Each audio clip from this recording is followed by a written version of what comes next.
இருப்பார். கோயில் அடியில இந்த பக்கம் காவிரி ஓடுறதுன்னா பக்கத்திலேயே பெருமாள் இருப்பார்.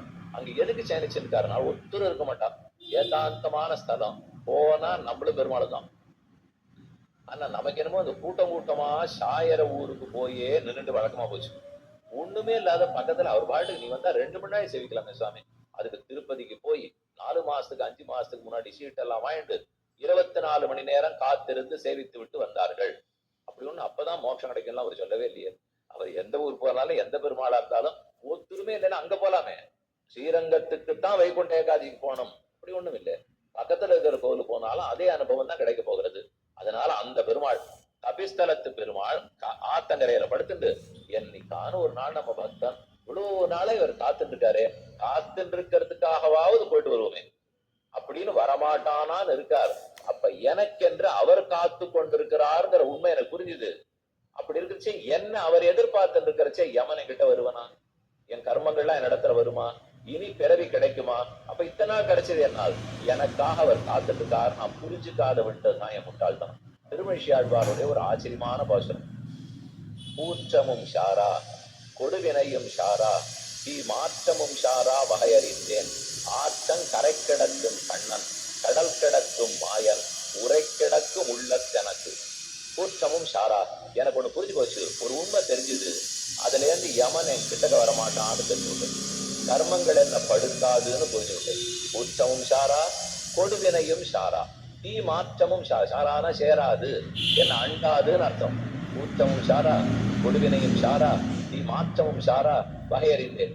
ஏன்னால் கபிஸ்தலம்னு ஒரு க்ஷேத்திரம், ஒரே ஒரு பாட்டு தான் அந்த க்ஷேத்திரத்துக்கு. காவிரி கரையிலே பெருமாள் சேனிச்சிருக்கார். தோ காவிரி ஓடுறதுன்னு இங்கேயே இருப்பார். கோயில் அடியில இந்த பக்கம் காவிரி ஓடுறதுன்னா பக்கத்திலேயே பெருமாள் இருப்பார். அங்க எதுக்கு சேனிச்சிருக்காருன்னா ஒத்துரும் இருக்க மாட்டான். ஏகாந்தமான ஸ்தலம். போனா நம்மளும் பெருமாள் தான். ஆனா நமக்கு என்னமோ அந்த கூட்டம் கூட்டமா சாயர ஊருக்கு போயே நின்றுட்டு வழக்கமா போச்சு.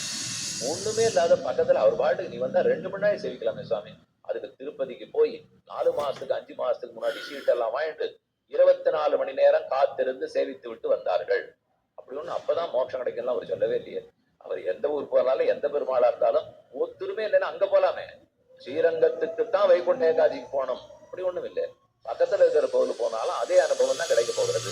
அதனால அந்த பெருமாள் கபிஸ்தலத்து பெருமாள் ஆத்தங்கரையில படுத்துட்டு என்னைக்கான ஒரு நாள் நம்ம பக்தன் இவ்வளவு நாளை இவர் காத்துட்டு இருக்காரு, காத்துட்டு இருக்கிறதுக்காகவாவது போயிட்டு வருவோமே அப்படின்னு வரமாட்டானான்னு இருக்காரு. அப்ப எனக்கென்று அவர் காத்து கொண்டிருக்கிறாருங்கிற உண்மை எனக்கு புரிஞ்சுது. அப்படி இருந்துச்சு என்ன அவர் எதிர்பார்த்து இருக்கிறச்சே யமன் கிட்ட வருவனா, என் கர்மங்கள்லாம் என் இடத்துல வருமா, இனி பிறவி கிடைக்குமா, அப்ப இத்தனை நாள் கிடைச்சது என்னால் எனக்காக அவர் காத்துட்டு இருக்காரு. நான் புரிஞ்சுக்காத விட்டதுதான் என் முட்டாள்தான். திருமழிசையாழ்வாருடைய ஒரு ஆச்சரியமான பாசுரம். கூற்றமும் ஷாரா கொடுவினையும் ஷாரா தீ மாற்றமும் ஷாரா வகையறிந்தேன் ஆற்றங் கரை கிடக்கும் கண்ணன் கடல் கிடக்கும் மாயன் உரை கிடக்கும் உள்ளத்தெனக்கு. கூற்றமும் ஷாரா எனக்கு ஒண்ணு புரிஞ்சு போச்சு, ஒரு உண்மை தெரிஞ்சுது. அதுல இருந்து யமன் என் கிட்டக்க வரமாட்டான்னு தெரிஞ்சு விட்டேன். கர்மங்கள் என்ன படுத்தாதுன்னு புரிஞ்சு விட்டேன். கூற்றமும் ஷாரா கொடுவினையும் ஷாரா தீ மாற்றமும் ஷாரானா சேராது என்ன அண்டாதுன்னு அர்த்தம். கூற்றமும் ஷாரா கொடுவினையும் ஷாரா தீ மாற்றமும் ஷாரா வகையறிந்தேன். ஏன்னால் கபிஸ்தலம்னு ஒரு க்ஷேத்திரம், ஒரே ஒரு பாட்டு தான் அந்த க்ஷேத்திரத்துக்கு. காவிரி கரையிலே பெருமாள் சேனிச்சிருக்கார். தோ காவிரி ஓடுறதுன்னு இங்கேயே இருப்பார். கோயில் அடியில இந்த பக்கம் காவிரி ஓடுறதுன்னா பக்கத்திலேயே பெருமாள் இருப்பார். அங்க எதுக்கு சேனிச்சிருக்காருன்னா ஒத்துரும் இருக்க மாட்டான். ஏகாந்தமான ஸ்தலம். போனா நம்மளும் பெருமாள் தான்.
கோயில் அடியில இந்த பக்கம் காவிரி ஓடுறதுன்னா பக்கத்திலேயே பெருமாள் இருப்பார்.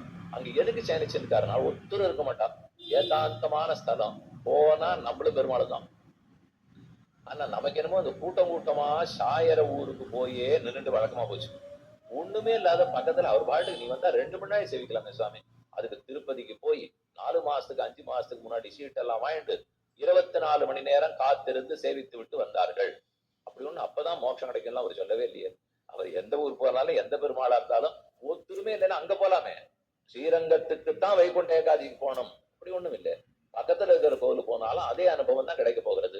அதனால அந்த பெருமாள் கபிஸ்தலத்து பெருமாள் ஆத்தங்கரையில படுத்துட்டு என்னைக்கான ஒரு நாள் நம்ம பக்தன் இவ்வளவு நாளே இவர் காத்துட்டு இருக்காரு, காத்துட்டு இருக்கிறதுக்காகவாவது போயிட்டு வருவோமே அப்படின்னு வரமாட்டானான்னு இருக்கார். அப்ப எனக்கென்று அவர் காத்து கொண்டிருக்கிறாருங்கிற உண்மை எனக்கு புரிஞ்சுது.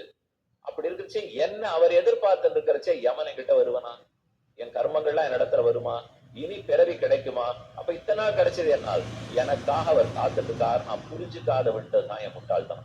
திருமழிசையாழ்வாருடைய ஒரு ஆச்சரியமான பாசுரம்.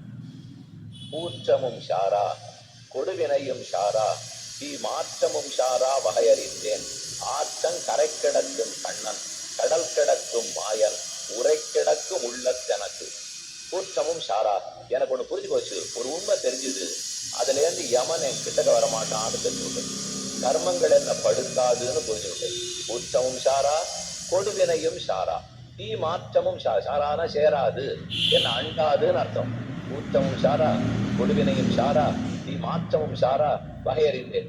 ஏன்னால் கபிஸ்தலம்னு ஒரு க்ஷேத்திரம், ஒரே ஒரு பாட்டு தான் அந்த க்ஷேத்திரத்துக்கு. காவிரி கரையிலே பெருமாள் சேனிச்சிருக்கார். தோ காவிரி ஓடுறதுன்னு இங்கேயே இருப்பார். கோயில் அடியில இந்த பக்கம் காவிரி ஓடுறதுன்னா பக்கத்திலேயே பெருமாள் இருப்பார். அங்க எதுக்கு சேனிச்சிருக்காருன்னா ஒருத்தர் இருக்க மாட்டான். ஏகாந்தமான ஸ்தலம். போனா நம்மளும் பெருமாள் தான். ஆனா நமக்கு என்னமோ அந்த கூட்டம் கூட்டமா சாயர ஊருக்கு போயே நின்றுட்டு வழக்கமா போச்சு. ஒண்ணுமே இல்லாத பக்கத்துல அவர் பாட்டுக்கு நீ வந்தா 2 மணி நேரம் சேவிக்கலாமே சுவாமி. அதுக்கு திருப்பதிக்கு போய் 4 மாசத்துக்கு 5 மாசத்துக்கு முன்னாடி சீட் எல்லாம் வாங்கிட்டு 24 மணி நேரம் காத்திருந்து சேவித்து விட்டு வந்தார்கள். அப்படி ஒண்ணு அப்பதான் மோட்சம் கிடைக்கும்லாம் அவர் சொல்லவே இல்லையே. அவர் எந்த ஊர் போனாலும் எந்த பெருமாளா இருந்தாலும் ஒத்துருமே இல்லைன்னா அங்க போலாமே. ஸ்ரீரங்கத்துக்குத்தான் வைகுண்ட ஏகாதிக்கு போகணும் அப்படி ஒண்ணும் இல்லை. பக்கத்துல இருக்கிற கோவில் போனாலும் அதே அனுபவம் தான் கிடைக்க போகிறது. அதனால அந்த பெருமாள் கபிஸ்தலத்து பெருமாள் ஆத்தங்கரையில படுத்துட்டு என்னைக்கான ஒரு நாள் நம்ம பக்தன் இவ்வளவு நாளே இவர் காத்துட்டு இருக்காரு, காத்துட்டு இருக்கிறதுக்காகவாவது போயிட்டு வருவோமே அப்படின்னு வரமாட்டானான்னு இருக்கார். அப்ப எனக்கென்று அவர் காத்து கொண்டிருக்கிறாருங்கிற உண்மை எனக்கு புரிஞ்சுது. அப்படி இருந்துச்சு என்ன அவர் எதிர்பார்த்து இருக்கிறச்சே யமனை கிட்ட வருவனா, என் கர்மங்கள்லாம் என் இடத்துல வருமா, இனி பிறவி கிடைக்குமா, அப்ப இத்தனை நாள் கிடைச்சது என்னால் எனக்காக அவர் காத்துட்டு இருக்காரு. நான் புரிஞ்சுக்காத விட்டதுதான் என் முட்டாள்தான். திருமழிசையாழ்வாருடைய ஒரு ஆச்சரியமான பாசுரம். கூற்றமும் ஷாரா கொடுவினையும் ஷாரா தீ மாற்றமும் ஷாரா வகையறிந்தேன் ஆற்றங் கரை கிடக்கும் கண்ணன் கடல் கிடக்கும் மாயன் உரை கிடக்கும் உள்ளத்தனக்கு. கூற்றமும் ஷாரா எனக்கு ஒண்ணு புரிஞ்சு போச்சு, ஒரு உண்மை தெரிஞ்சுது. அதுல இருந்து யமன் என் கிட்டக்க வரமாட்டான்னு தெரிஞ்சு விட்டேன். கர்மங்கள் என்ன படுத்தாதுன்னு புரிஞ்சு விட்டேன்.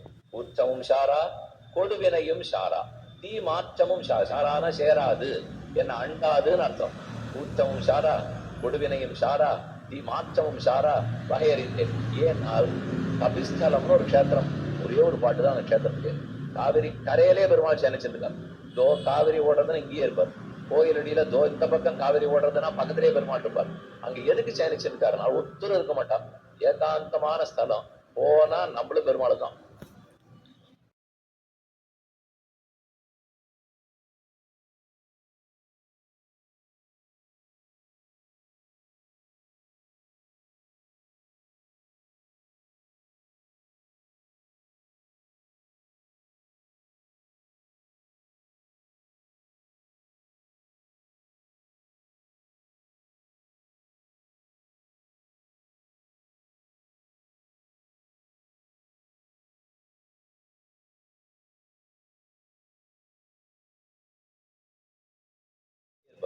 கோயில் அடியில இந்த பக்கம் காவிரி ஓடுறதுன்னா பக்கத்திலேயே பெருமாள் இருப்பார்.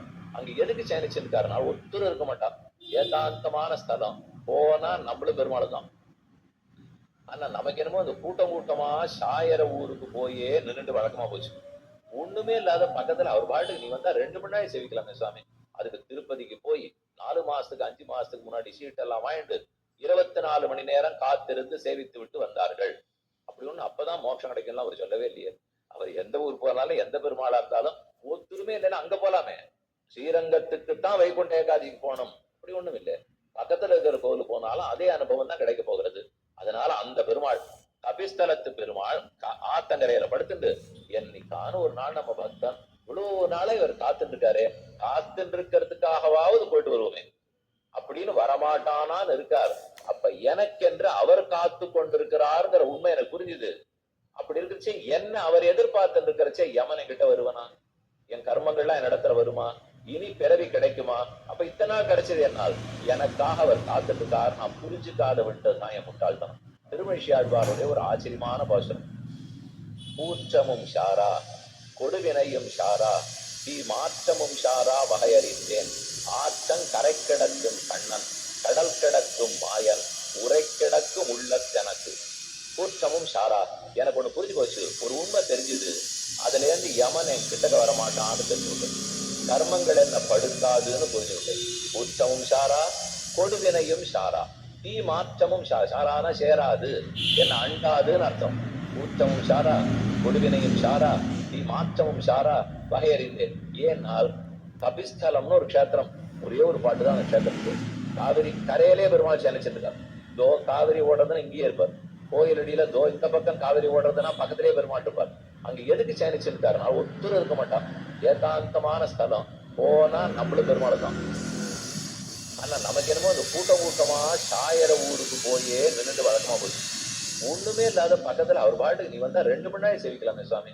அதுக்கு திருப்பதிக்கு போய் 4 மாசத்துக்கு 5 மாசத்துக்கு முன்னாடி சீட் எல்லாம் வாங்கிட்டு 24 மணி நேரம் காத்திருந்து சேவித்து விட்டு வந்தார்கள். அப்படி ஒண்ணு அப்பதான் மோட்சம் கிடைக்கும்லாம் அவர் சொல்லவே இல்லையே. அவர் எந்த ஊர் போனாலும் எந்த பெருமாளா இருந்தாலும் ஒத்துருமே இல்லைன்னா அங்க போலாமே. ஸ்ரீரங்கத்துக்குத்தான் வைகுண்ட ஏகாதிக்கு போனோம் அப்படி ஒண்ணும் இல்லை. பக்கத்துல இருக்கிற கோவில் போனாலும் அதே அனுபவம் தான் கிடைக்க போகிறது. அதனால அந்த பெருமாள் கபிஸ்தலத்து பெருமாள் ஆத்தங்கரையில படுத்துட்டு என்னைக்கான ஒரு நாள் நம்ம பக்தன் இவ்வளவு நாளே இவர் காத்துட்டு இருக்காரு, காத்துட்டு இருக்கிறதுக்காகவாவது போயிட்டு வருவோமே அப்படின்னு வரமாட்டானான்னு இருக்கார். அப்ப எனக்கென்று அவர் காத்து கொண்டிருக்கிறாருங்கிற உண்மை எனக்கு புரிஞ்சுது. அப்படி இருந்துச்சு என்ன அவர் எதிர்பார்த்து இருக்கிறச்சே யமனை கிட்ட வருவனா, என் கர்மங்கள்லாம் என் இடத்துல வருமா, இனி பிறவி கிடைக்குமா, அப்ப இத்தனை நாள் கிடைச்சது என்னால் எனக்காக அவர் காத்துட்டு இருக்காரு. நான் புரிஞ்சுக்காத விட்டதுதான் என் முட்டாள்தனம். திருமழிசையாழ்வாருடைய ஒரு ஆச்சரியமான பாசுரம். கூற்றமும் ஷாரா கொடுவினையும் ஷாரா தீ மாற்றமும் ஷாரா வகையறிந்தேன் ஆற்றங் கரை கிடக்கும் கண்ணன் கடல் கிடக்கும் மாயன் உரை கிடக்கும் உள்ள எனக்கு. கூற்றமும் ஷாரா எனக்கு ஒண்ணு புரிஞ்சு போச்சு, ஒரு உண்மை தெரிஞ்சுது.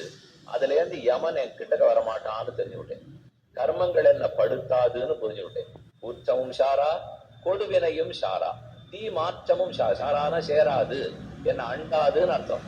கூற்றமும் ஷாரா கொடுவினையும் ஷாரா தீ மாற்றமும் ஷாரா வகையறிந்தேன். ஏன்னால் கபிஸ்தலம்னு ஒரு க்ஷேத்திரம், ஒரே ஒரு பாட்டு தான் அந்த க்ஷேத்திரத்துக்கு. காவிரி கரையிலே பெருமாள் சேனிச்சிருக்கார். தோ காவிரி ஓடுறதுன்னு இங்கேயே இருப்பார். கோயில் அடியில தோ இந்த பக்கம் காவிரி ஓடுறதுன்னா பக்கத்திலே பெருமாள் இருப்பார். அங்க எதுக்கு சேனிச்சிருக்காருன்னா ஒத்துரும் இருக்க மாட்டான். ஏகாந்தமான ஸ்தலம், போனா நம்மளும் பெருமாள் தான்.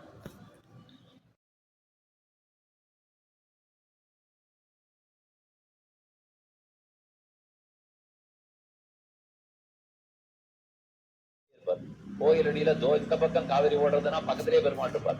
அங்க எதுக்கு சேனிச்சிருக்காருன்னா ஒத்துரும் இருக்க மாட்டான். ஏகாந்தமான ஸ்தலம், போனா நம்மளும் பெருமாள் தான்.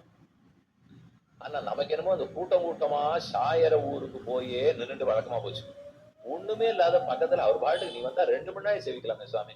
அதுக்கு திருப்பதிக்கு போய் 4 மாசத்துக்கு 5 மாசத்துக்கு முன்னாடி சீட் எல்லாம் வாங்கிட்டு 24 மணி நேரம் காத்திருந்து சேவித்து விட்டு வந்தார்கள். அப்படி ஒண்ணு அப்பதான் மோட்சம் கிடைக்கும்லாம் அவர் சொல்லவே இல்லையே. அவர் எந்த ஊர் போனாலும் எந்த பெருமாளா இருந்தாலும் ஒத்துருமே இல்லைன்னா அங்க போலாமே.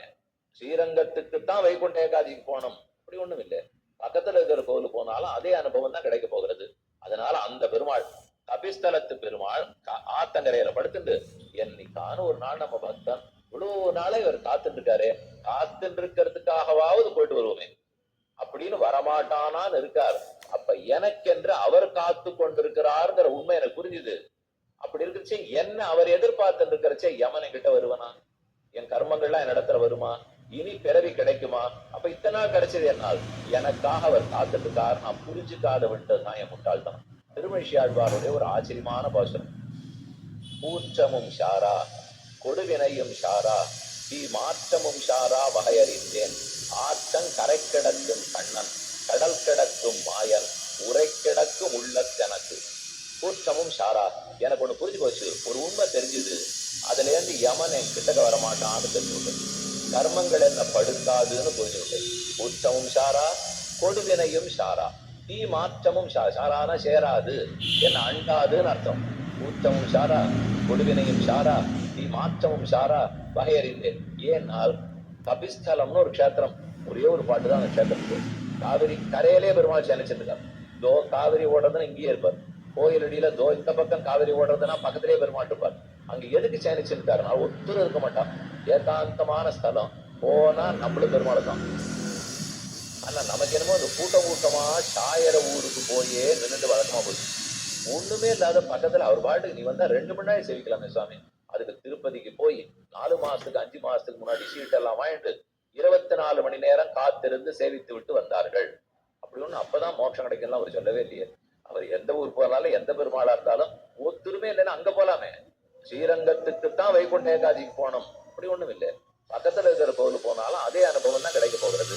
அதனால அந்த பெருமாள் கபிஸ்தலத்து பெருமாள் ஆத்தங்கரையில படுத்துட்டு என்னைக்கான ஒரு நாள் நம்ம பக்தன் இவ்வளவு நாளை இவர் காத்துட்டு இருக்காரு, காத்துட்டு இருக்கிறதுக்காகவாவது போயிட்டு வருவோமே அப்படின்னு வரமாட்டானான்னு இருக்கார்.